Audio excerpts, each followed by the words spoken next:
आज हम लोग ऐसे क्वेश्चंस प्रैक्टिस करेंगे जो एग्ज़ाम में आते हैं और साथ में लीनियर इक्वेशंस जो हमने पिछले में टॉपिक में पढ़ा उससे रिलेटेड है। इसमें क्या करना होता है, हम लोगों ने देखा है कि समीकरण निकाय कब संगत होता है, कब असंगत होता है। अगर असंगत है तो उसका कोई हल नहीं होगा, अगर संगत है तो फिर उसमें भी 3 कंडीशंस हैं कि कोई हल नहीं, अद्वितीय हल और अनंत हल। तो इस तरह से हम लोग क्वेश्चंस प्रैक्टिस करेंगे जो आपके एग्ज़ाम में पूछे जाते हैं। यहाँ पे हमें 3 इक्वेशंस दिए हैं, 3 समीकरण निकाय दिए हैं। इसमें कहा गया है कि दर्शाइए कि निम्नलिखित समीकरण असंगत है। हमें सिद्ध करना है कि ये जो समीकरण निकाय है वो असंगत है। हम लोग इस तरह के क्वेश्चन में सबसे पहला काम क्या करते हैं कि दिए गए समीकरण निकाय को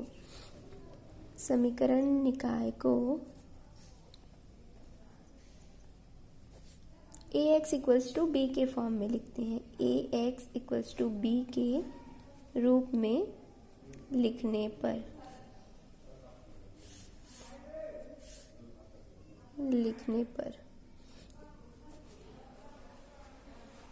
ax इक्वल्स टू बी के फॉर्म में लिखेंगे तो क्या हो जाएगा, यहाँ पे a क्या है, गुणांक आव्यूह, तो a हो जाएगा, यहाँ से गुणांक लिखते जाते हैं 1 - 4 और 7, तो ये 1 - 4 7 3 8 और -2, तो 3 8 -2। थर्ड इक्वेशन में 7 - 8 और 26, तो 7 - 8 और ये 26, ये हमारा मिल गया गुणांक आव्यूह a। इसके बाद x जो है वेक्टर है, अज्ञात राशियों का वेक्टर है, तो यहाँ पे अज्ञात राशियाँ या चर राशियाँ क्या क्या है, x, y और z। तो वेक्टर x में हमारा क्या आता है, ये कॉलम वेक्टर के रूप में रहता है, इसलिए सिर्फ कॉलम में इसको लिखते हैं। और ये तीनों अज्ञात राशियाँ x, y, z का वेक्टर कॉलम वेक्टर x मिल जाता है। इसके बाद क्योंकि इक्वेशन कैसा है, नॉन होमोजीनियस है, असमघात है, यहाँ पे 0 0 0 नहीं है यानी असमघात है, तो यहाँ पे एक वेक्टर b मिलेगा जो कॉलम वेक्टर होता है 14 13 और ये 5। तो इस तरह से हम लोग दिए गए इक्वेशन को सबसे पहले क्या करते हैं, ax इक्वल्स टू b के रूप में लिखते हैं। अब हमें दिखाना है कि असंगत है, यानी कि संगतता या असंगतता चेक करनी है। नॉन होमोजीन अगर ये समघात होता तो सिर्फ इस पे हम लोग संक्रिया लगाते, लेकिन ये क्या है, असमघात है, यानी इसके इधर 0 नहीं है, तो इसके लिए हम लोग अब क्या करते हैं, संवर्धित आव्यूह बनाते हैं। तो संवर्धित आव्यूह बनाए क्या, a ऑगमेंटेड b। क्या होता है, a ऑगमेंटेड b में क्या करते हैं हम लोग, a के जो गुणांक हैं, a का जो गुणांक आव्यूह है उसे एज इट इज लिख देते हैं, और हमें जो मैट्रिक्स B मिला है उस कॉलम को भी इस मैट्रिक्स के साथ क्या कर देते हैं, लिख देते हैं। तो इससे बना जो नया आव्यूह है वो क्या होता है, A ऑगमेंटेड B या संवर्धित आव्यूह AB, ये मिल गया। अब हमें संगतता असंगतता चेक करने के लिए इसमें पंक्ति रूपांतरण लगाते जाते हैं। तो पंक्ति रूपांतरण लगाने के रूल में हम लोगों ने देखा है कि हम लोग किसी मैट्रिक्स में पंक्ति रूपांतरण ऐसे लगाते हैं कि ये फर्स्ट एलिमेंट 0 हो, उसके बाद इसके नीचे के एलिमेंट्स को हम लोग क्या कर, फर्स्ट एलिमेंट 1 हो, उसके नीचे के एलिमेंट्स को हम लोग क्या कर दें, 0 कर दें। तो यहाँ पे ये 1 दिया हुआ है, अब इन दोनों को 0 करने के लिए हम लोग संक्रिया लगाएंगे। तो क्या संक्रिया लगेगा, पंक्ति रूपांतरण लगा रहे हैं, यहाँ पे संक्रिया लगेगा, देखिए r21 - 3। अगर इसमें -3 का गुना करके इसके साथ जोड़ दें तो ये 0 हो जाएगा। और तीसरे रो में, थर्ड रो में इसे 0 करने के लिए कैसे करें, तो r31 - 7 लगाने पर यहाँ -7 का गुणा करके अगर इसके साथ जोड़ दें तो ये 0 हो जाएगा। तो ये दोनों संक्रिया हम लोग लगाते हैं a ऑगमेंटेड b पे, तो ये मिल गया a ऑगमेंटेड b। संक्रिया लगाइए, यहाँ पे फर्स्ट रो में कोई संक्रिया नहीं लग रही है तो फर्स्ट रो वैसा ही रहेगा। दूसरे रो में इसमें -3 का गुना करके दूसरे रो में जोड़े हैं, तो -3 + 3 ये 0। यहाँ पे -3 का गुना होगा तो ये क्या हो जाएगा 12, 12 और 8 तो ये 20, 12 और ये 8 ये हो गया 20।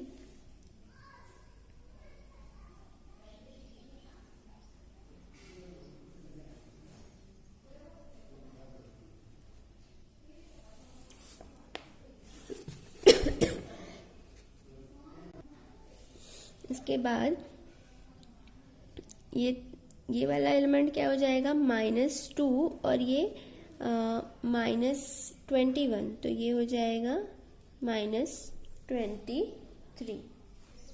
ये हो गया -23। ये वाला एलिमेंट क्या हो जाएगा 13 और ये -14 × 3 तो ये क्या हो गया -29। अब थर्ड रो में 7 -7 यहाँ -7 इस रो में -7 का गुना करके इस रो के साथ जोड़ रहे हैं, तो 7 - 7 0 -8 और ये +28 -8 + 28 यानी ये हो गया 20।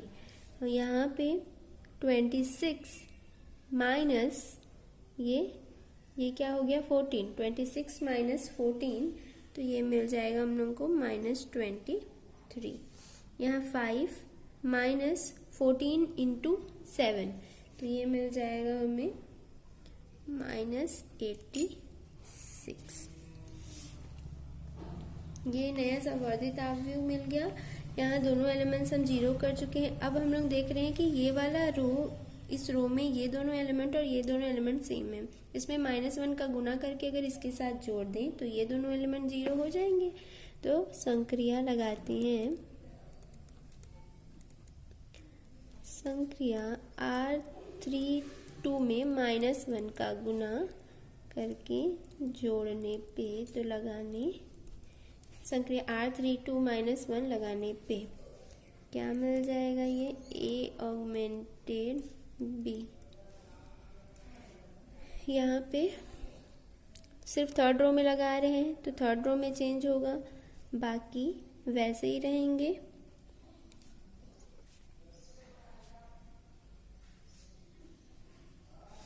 यहाँ 0 - 0 तो 0, ये 20 -1 का गुना करके जोड़ रहे हैं तो 20 - 20 0 और ये -23 + 23 तो ये 0 और यहाँ से -86 + 29 तो ये हो जाएगा -57। अब क्या करें हम लोग, यहाँ पे अगर हम देखते हैं तो ये रो जो है ये जो है सिर्फ A का है। अगर हम इसे छुपा दें तो ये क्या बन जाएगा सिर्फ मैट्रिक्स A और इसके साथ क्या बन जाता है ये मैट्रिक्स A ऑगमेंटेड B। तो अगर सिर्फ मैट्रिक्स A को देखें, अगर हम इसे छुपा के सिर्फ मैट्रिक्स A को देखें तो इसका रैंक क्या आएगा। रैंक कैसे देखते हैं, प्रारंभिक रूपांतरण लगाने के बाद जो बिना जीरो वाला रो बचता है तो नॉन जीरो रो बचा। ये इसमें एलिमेंट्स हैं जो जीरो नहीं है, इसमें ये 2 एलिमेंट्स हैं जो जीरो नहीं है, मतलब 2 रो ऐसा है, बाकी ये पूरा जीरो हो गया। तो 2 रो ऐसा है जो जीरो नहीं है, इसलिए रैंक ऑफ A क्या आ गया 2 आ गया। अब A ऑगमेंटेड B का रैंक देखते हैं तो इसका रैंक देखें तो इसमें पहला रो ये पूरा जो है वो क्या है A ऑगमेंटेड B है। तो यहाँ पे ये 1 रो 2 रो और ये तीसरे रो पे भी नॉन जीरो एलिमेंट है, तो इसलिए A ऑगमेंटेड B का जो रैंक है वो कितना आ गया 3। अब हम लोग देख रहे हैं कि रैंक ऑफ A और rank of A augmented B बराबर नहीं है।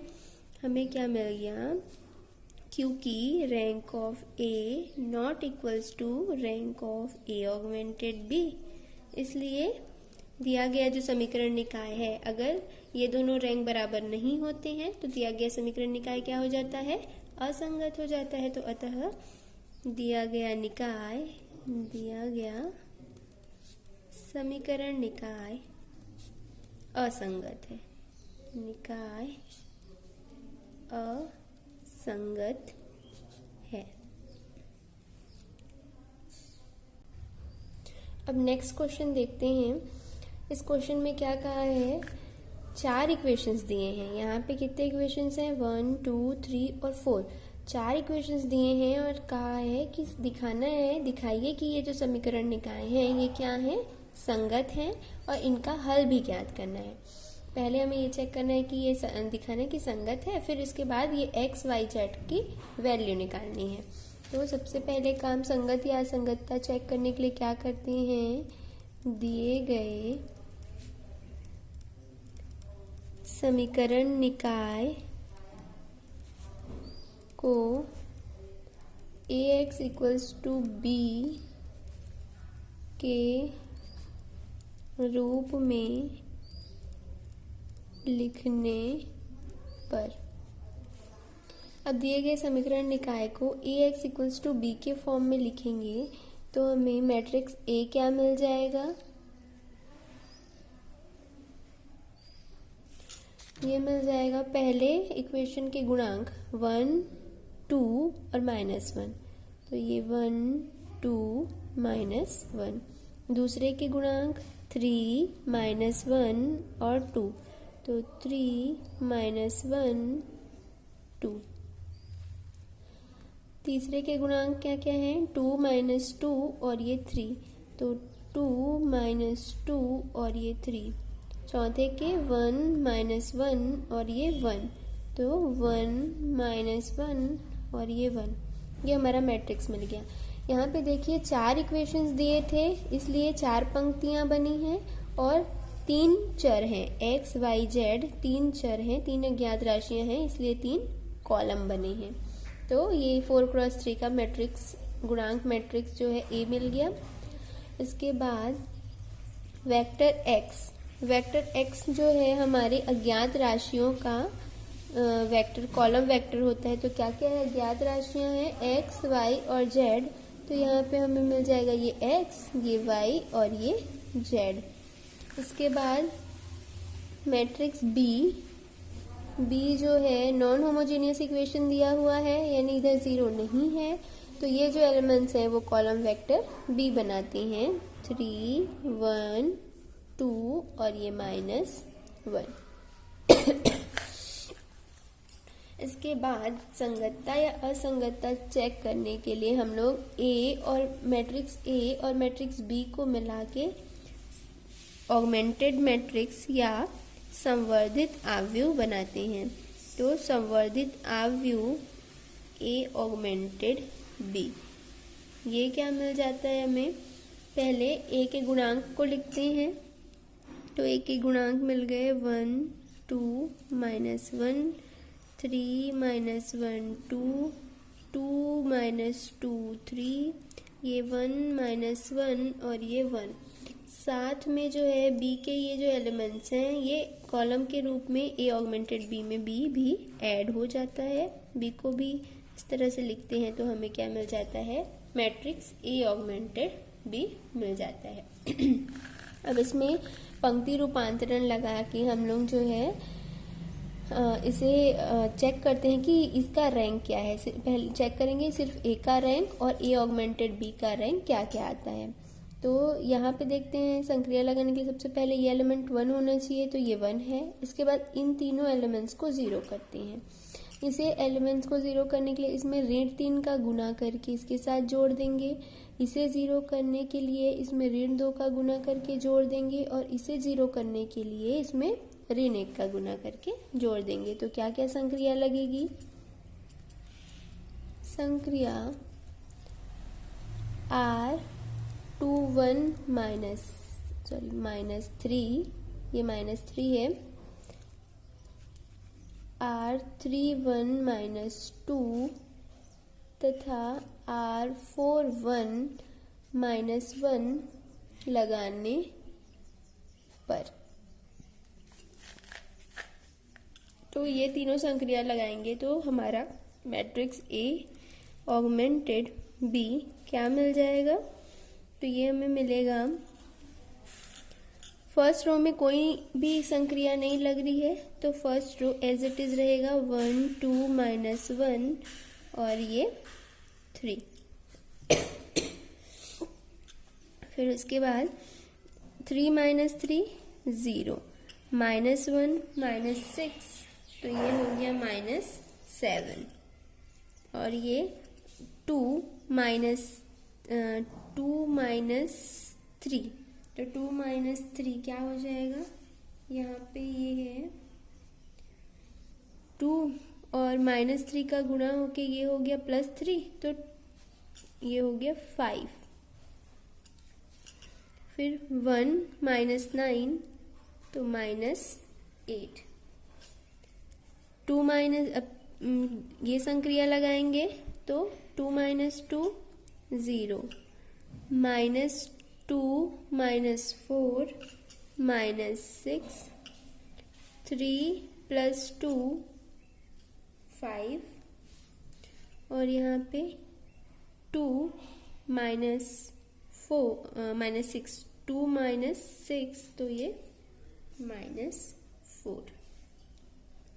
इसके बाद ये वाली संक्रिया लगाएंगे तो 1 - 1 0, -1 - 2 तो -3, 1 + 1 हो जाएगा तो ये 2 और ये -1 और ये -3 तो -4।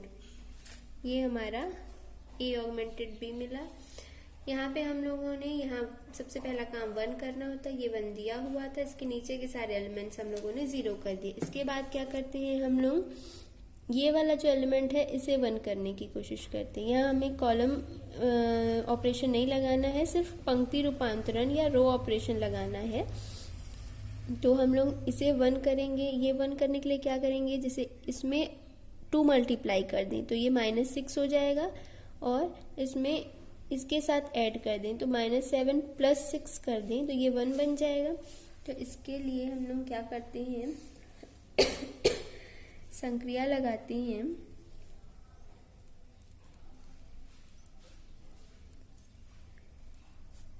और साथ में इसे भी 0 करते हैं तो संक्रिया लगाएंगे R2 में 4 में -2 मल्टीप्लाई करेंगे और R3 में भी -2 मल्टीप्लाई करके ऐड करेंगे। यहाँ पे क्या कर रहे हैं, 2 में चेंजेस कर रहे हैं, 4 में -2 का मल्टीप्लिकेशन, तो ये -2 मल्टीप्लाई होगा तो ये क्या बन जाएगा 6, तो -7 + 6 तो यहाँ पे ये क्या आ जाएगा -1 आ जाएगा। वैसे ही ये वाले एलिमेंट को कर रहे हैं 0, तो यहाँ पे देखिए 2 मल्टीप्लाई किए तो ये 6 हो, -2 मल्टीप्लाई किए तो ये 6 हो गया, इसके साथ ऐड कर दिए तो ये 0 बन गया। तो इसलिए हम लोग ये दोनों ऑपरेशन लगा रहे हैं। फिर ये है ए ऑगमेंटेड बी, ये क्या मिल जाएगा, दूसरे और तीसरे रो में चेंजेस हैं, पहले रो में कोई चेंज नहीं होगा। इसके बाद ये 0 -0 तो 0, -7 + 6 तो -1, 5 -4 तो ये हो गया 1, -8 यहाँ पे +8 हो गया, -8 और यहाँ -2 मल्टीप्लाई होके +8 तो -8 + 8 0।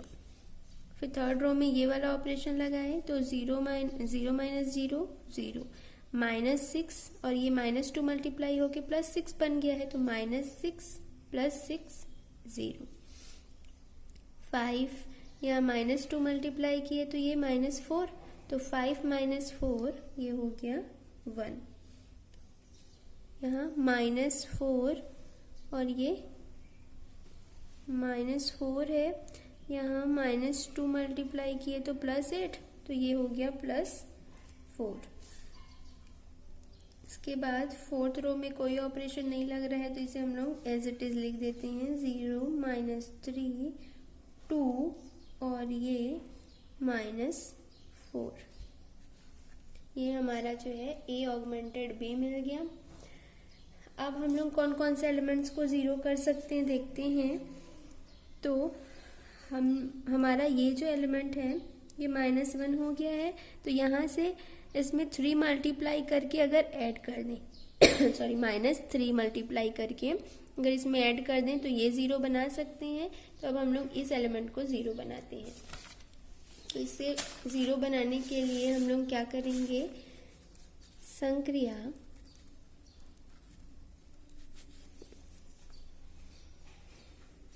R4 में चेंजेस लाना है। 4 to -3 लगाएंगे इसमें। 4 to -3 यहाँ से देखिए, तो 4 में 2 में क्या कर रहे हैं, -3 मल्टीप्लाई कर रहे हैं तो ये +3 बन जा रहा है। तो -3 + 3 क्या हो गया, 0 हो गया। तो यहाँ पे अब हमारा मैट्रिक्स A ऑगमेंटेड B क्या मिल जाएगा, A ऑगमेंटेड B ये मिलेगा। सिर्फ 4th रो में चेंज करना है, बाकी रो ऐसे ही रहेंगे। तो ये 1 2 -1 और ये 3 ये 0 -1 1 0 0 0 1 और ये 4। यहाँ पे 2 में -3 मल्टीप्लाई की तो 0 -0 0 -3 + 3 ये हो गया 0। यहाँ 2 -3 तो ये -1 और ये हो जाएगा 0, क्योंकि -4 और ये 0 तो ये रहेगा -4।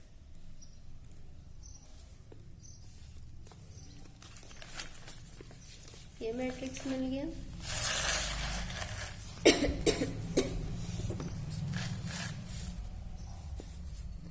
अब यहाँ पे हम लोग ये वाला एलिमेंट कैसे 0 कर सकते हैं, तो ये वाला एलिमेंट 0 करने के लिए इसके साथ ऐड कर दें तो हो जाएगा।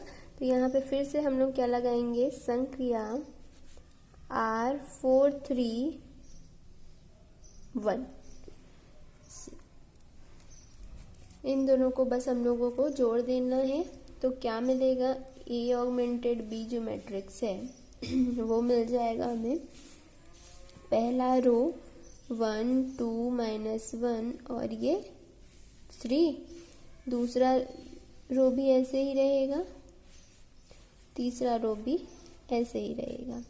चौथे रो में क्या किए हैं, 3 में 1 मल्टीप्लाई करके चौथे के साथ ऐड किए हैं। तो 0 + 0 0, यहाँ पे 0 + 0 तो ये 0, -1 + 1 0 और -4 + 4 ये 0। अब इससे आगे हम लोग जो है संक्रिया लगाएं तो भी एलिमेंट 0 नहीं कर पाएंगे क्योंकि अगर इसे 0 करते हैं तो जो संक्रिया लगाएंगे उससे ये जो नॉन ज़ीरो हैं ये कोई अलग एलिमेंट्स बन जाएंगे। जैसे अगर ये 1 - 1 करते और इसे 0 बनाते तो ये 0 - 1 के कारण ये फिर 1 हो जाता। तो इसलिए हम लोग और संक्रिया नहीं लगा पाएंगे इसे नीचे के एलिमेंट्स को 0 बनाने के लिए। यहाँ पे अब हम लोग क्या करते हैं, सबसे पहले ए का रैंक चेक करते हैं। ए का रैंक चेक करने के लिए हम लोग इसे हटा देते हैं कॉलम बी को। बचा हुआ जो है वो मैट्रिक्स ए है। तो मैट्रिक्स ए में देखिए नीचे का एक रो पूरा 0 है और 3 रो जो है नॉन ज़ीरो है। तो रैंक ऑफ ए कितना आ जाएगा, 3 नॉन ज़ीरो रो, तो रैंक ऑफ ए क्या आ गया, 1 2 3 यहाँ से। वैसे ही रैंक ऑफ अगर हम ए ऑगमेंटेड बी देखें तो rank of A augmented B क्या आएगा, इसमें भी पूरा मैट्रिक्स देखेंगे तो इसमें 1 2 और ये 3 और ये चौथा रो पूरा 0 हो गया है। तो यहाँ पे भी हम लोग क्या कहेंगे कि rank of A augmented B क्या है, 3 है। अब हम लोग देखते हैं, चूंकि rank of A equals to rank of A augmented B तो समीकरण निकाय जो है निकाय संगत है। समीकरण निकाय संगत हो गया। अब इसके बाद अगर समीकरण निकाय संगत रहता है तो हमें चेक करना होता है कि निकाय के लिए अद्वितीय हल है, अनंत हल है या कोई हल नहीं है। तो इसमें देखिए ये किसके बराबर है, दोनों ही 3 के बराबर। अब हम चेक करते हैं कि अज्ञात राशियां कितनी हैं। अगर ये अज्ञात राशियों के बराबर होगा तो हमारा अद्वितीय हल होगा। तो यहाँ अज्ञात राशियां कितनी हैं, एक्स वाई जेड 3 अज्ञात राशियां हैं और इन दोनों का रैंक भी 3 आया है। बराबर क्या है, ये अज्ञात राशियां अतः समीकरण निकाय संगत है तथा क्या है इसका, ये अज्ञात राशियों के बराबर है इनका रैंक, इसलिए इसका हमें अद्वितीय हल प्राप्त होगा, अद्वितीय हल प्राप्त होगा। अब इसका हमें क्वेश्चन में क्या कहा था, सिद्ध करना था कि ये जो समीकरण निकाय है वो क्या है, संगत है, ये सिद्ध करना था। हम लोगों ने सिद्ध कर दिया कि ये संगत है, साथ में ये भी बता दिए कि इसका अद्वितीय हल प्राप्त होगा। अब इनका हल ज्ञात करना है। हल ज्ञात करने के लिए एक्स वाई जेड की वैल्यू निकालनी पड़ती है। तो हल निकालने के लिए हम लोग क्या करते हैं, इसमें से जो मिला है हमें ये अगर हम इसे हटा देते हैं तो ये सिर्फ मैट्रिक्स ए मिलता है। तो यहाँ से अगर हम मैट्रिक्स ए निकालें तो मैट्रिक्स ए क्या मिल जाएगा, ये मिल जाता है 1 2 -1 0 -1 1 0 0 1 और ये 0 0 0, ये मैट्रिक्स ए मिल जाता है। मतलब हम लोग इसको क्या करते हैं, ax = b के रूप में लिख रहे हैं। ये a हो गया, x क्या है, x y z और b क्या है, b है 3 0 4 0, ये मिला है। तो इसे हम लोग a ऑगमेंटेड b मैट्रिक्स से फिर से ax = b में चेंज कर रहे हैं। क्यों चेंज कर रहे हैं, क्योंकि हमें x y z की वैल्यू चाहिए, इसलिए हमें फिर से इसे ax = b के फॉर्म में यहाँ से लिख रहे हैं। जो क्वेश्चन में दिया है उससे नहीं, सिर्फ जो a ऑगमेंटेड b बना है वहां से हम लोग ax = b के फॉर्म में लिखेंगे। अब यहाँ से अगर हम लोग देखें तो क्या मिलेगा, 3 इक्वेशन मिलेंगे। अगर इन दोनों इक्वेशन को मल्टीप्लाई करें तो हमें 3 इक्वेशन मिलेंगे और इधर बराबर में जो मैट्रिक्स है इसकी तुलना करें तो यहाँ से ये x + 2y और -z, तो x प्लस ये 2y और ये -z इक्वल्स टू क्या मिल गया है, ये 3। वैसे यहाँ से -y क्योंकि ये x × 0 होगा और ये -1 × y, तो -y और ये +z इक्वल्स टू क्या मिल गया, 0। और यहाँ से x × 0 + y × 0 + 1 × z, तो z इक्वल्स टू मिल गया हमें, ये थर्ड में क्या है, 4। तो हमें z इक्वल्स टू मिल गया 4। अब ये z इक्वल्स टू 4 की वैल्यू यहाँ पे रखें, ये 3 इक्वेशन मिल गया, मतलब z इक्वल्स टू 4। यहाँ z इक्वल्स टू 4 रखेंगे तो y इक्वल्स टू भी क्या मिल जाएगा, y इक्वल्स टू भी मिल गया हमको 4। यहाँ पे 4 रखे, इसे पक्षांतर किए तो y इक्वल्स टू 4। अब z इक्वल्स टू 4 और y इक्वल्स टू 4 यहाँ रख दें। अगर इसे इक्वेशन 1 2 और 3 मान लें तो इक्वेशन 1 से क्या हो जाएगा, x + 2 × 4 - 4 इक्वल्स टू 3। तो यहाँ ये 8 हो गया, 8 - 4 तो ये 4 और इधर पक्षांतर होके -4 3 - 4 आ गया, तो ये मिल गया x इक्वल्स टू -1। तो यहाँ पे हमें x y z की वैल्यू मिल गई। क्या क्या मिल गया हमें यहाँ पे मिल गया x equals to -1, y equals to 4 और z इक्वल्स टू 4। ये हमारे दिए गए समीकरण निकाय के हल हैं। सबसे पहले क्वेश्चन में क्या दिया था कि समीकरण निकाय जो है संगत है तथा इसका हल ज्ञात करना था। हम लोगों ने जैसे हमेशा हर क्वेश्चन में करते हैं x इक्वल्स टू b के फॉर्म में बनाए, संवर्धित अवयव बनाए और प्रारंभिक रूपांतरण लगा के हम लोगों ने क्या किया, a का रैंक और a ऑगमेंटेड b का रैंक चेक किया। ये दोनों बराबर आ गए। अगर ये बराबर नहीं आते तो हम कहते कि समीकरण निकाय असंगत है। अब ये बराबर आ गए तो हम कहेंगे कि ये निकाय जो है संगत है। इसके बाद चेक करते हैं, अगर संगत आता है तब चेक करना है कि ये जो है किसके बराबर आया है, अज्ञात राशियों के बराबर आया है या उससे कम आया है। यहाँ पे 3 अज्ञात राशियां x, y, z थी और इन दोनों का रैंक भी 3 आया था, इसलिए इसका अद्वितीय हल प्राप्त हुआ। अगर ये 3 से कम आता तो हम कहते कि इसके अनंत हल हैं।